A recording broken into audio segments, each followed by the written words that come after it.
Pour aborder l'ensemble des sujets et bien d'autres, nous sommes avec Martin Fayoulou, président du parti SID et candidat déclaré à la présidentielle prévue en 2023. Bonsoir et merci d'être avec nous. Bonsoir. 903 soldats kényans de l'EAC pour stabiliser la province du Nord Kivu. Est-ce suffisant? Est-ce que vous trouvez ça sérieux? 903 soldats kenyans pour venir au Congo.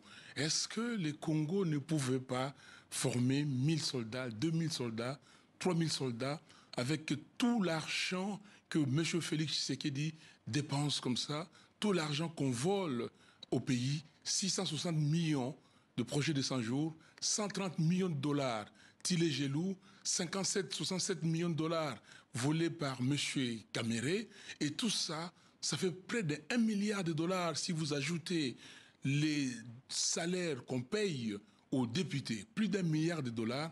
On pouvait former une armée de plus de 3000 personnes pour combattre. Nous reviendrons dans quelques instants sur la situation de l'armée en RDC. Mais avant, le pouvoir congolais accuse le Rwanda de soutenir les rebelles du M23. Vous faites de même. Avez-vous des preuves concrètes et matérielles, des preuves factuelles qui attestent vos propos? Mais les preuves, les M23 est composé de qui? N'est-ce pas des Rwandais qu'on a envoyés au Congo? Quelle preuve matérielle autre que vous voulez, si ce n'est de voir ces gens-là... Vous portez des accusations graves, monsieur Fayoulou. Très grave, oui, mais non, comment sans preuve? Mais vous êtes parti le voir, les M23, on vous a dit qu'ils étaient des Congolais?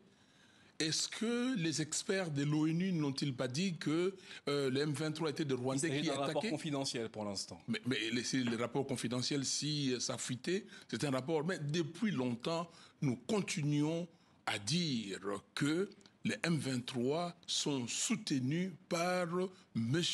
Kagame. Récemment, les autorités congolaises disaient avoir des preuves avec des images de drones montrant des troupes du M23 qui avançaient en masse vers le territoire congolais. Pourquoi ne pas divulguer ces images? Mais ça, il faut demander à ceux qui ont dit ça.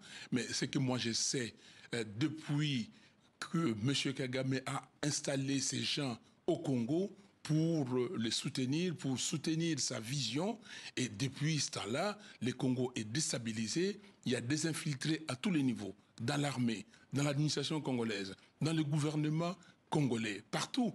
Même M. Félix Tshisekedi. C'est un homme envoyé et installé par le Rwanda, vous le savez. Alors ça, ce sont vos propos. Hein. C'est mes propos, je les assume. Ils n'impliquent que vous. Je les assume. Quand je disais hier que M. Kabila était envoyé des Kagame, on me disait non, c'était pas vrai. Quand je disais hier qu'il y avait des troupes rwandaises au Congo, on me disait que non, c'était pas vrai. Et aujourd'hui, c'est confirmé qu'il y a des troupes rwandaises comme des troupes ougandaises et burundaises. Revenons sur la rébellion du M23. Les rebelles veulent discuter directement avec le gouvernement congolais. Les pourparlers de Nairobi au Kenya doivent reprendre mercredi prochain. Selon vous, les autorités congolaises doivent-elles discuter, négocier avec le M23? Non.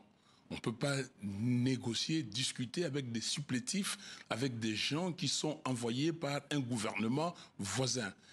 Les Congo doivent discuter avec le Rwanda, les Congo doivent discuter avec l'Ouganda et le Burundi. Il faut que ces pays retirent leurs troupes qu'ils ont amenées au Congo. Vous appelez à la mise en place d'une nouvelle mission de l'ONU dans l'Est de la RDC.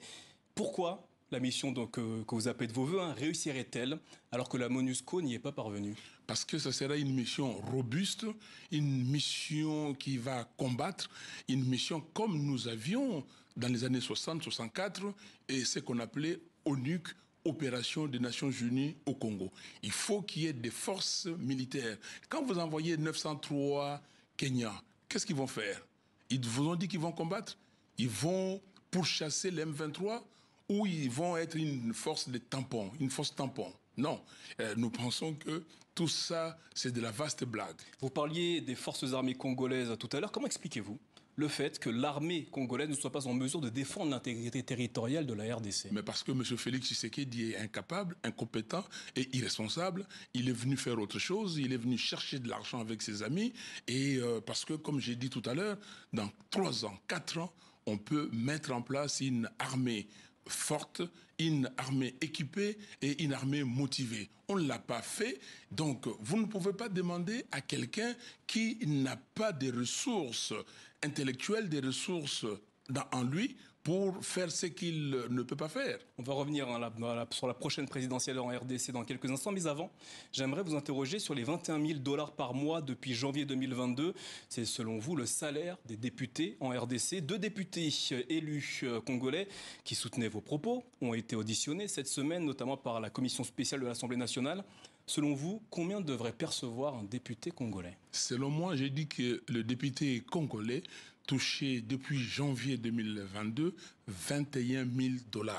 Il y a d'autres qui sont allés plus loin, mais notre député Jean-Baptiste Kassekwa a pu démontrer, sur base des virements qu'il reçoit dans son compte en banque, que ces chiffres-là sont confirmés. Combien devrait toucher un député selon vous? Un député doit toucher combien? Un député doit faire partie d'un barème d'un pays par rapport aux ressources du pays, par rapport à l'ensemble du pays, par rapport aux autres fonctionnaires, aux autres agents de l'État.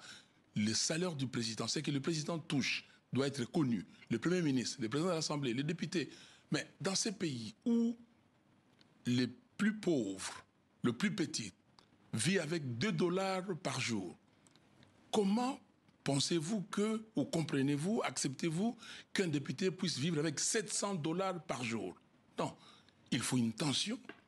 On ne peut pas accepter cette différence. Comment voulez-vous payer un professeur d'université 1 500 $, un médecin 700 $, et qu'un député vous touche 21 000 $ plus?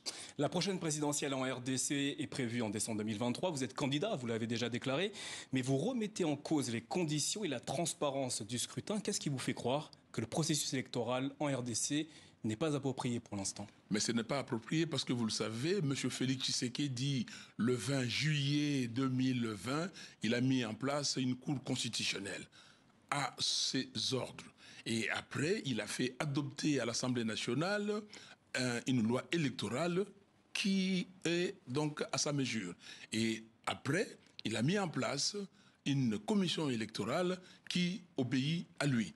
Donc, nous nous disons qu'on ne peut pas aller dans un match, dans une compétition, avec les règles du jeu qui ne sont pas acceptées par tout le monde. Il faut que nous puissions nous mettre ensemble et discuter de ces règles du jeu. M. Félix Tshisekedi se donne beaucoup d'avantages, l'argent de l'État qu'il amasse, et puis des positions qui s'est données au niveau de la loi électorale, au niveau de la Cour constitutionnelle et au niveau de la commission électorale. Ça sera ma dernière question, Martin Fayulu. Quel programme proposez-vous aux Congolais pour qu'ils votent pour vous? Mais attendez, heureusement, j'ai amené ce que nous appelons ici les manifestes de Kisangani, Congo et Kolomoko, Congo un et indivisible, pour un Congo libre, fort, digne et prospère. C'est ces programmes que mon parti a adopté, ces manifestes à Kisangani lors de notre 2e congrès ordinaire.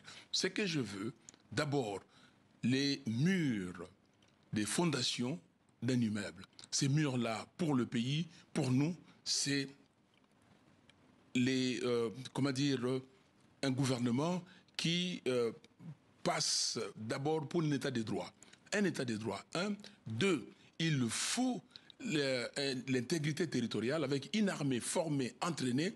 Et en 3e position, il faut la cohésion nationale. Si Mobutu est parti, nous a laissé un héritage et un seul, c'est l'unité, la cohésion nationale. Et 4e, c'est la gouvernance intègre. Si vous avez ces 4 blocs, et après, nous avons des priorités, en commençant par l'éducation, l'agriculture et ainsi de suite. Donc nous avons 18 défis consignés dans ces manifestes qui seront la base de notre programme à présenter au peuple congolais. Martin Fayulu, merci d'avoir répondu à nos questions ce soir.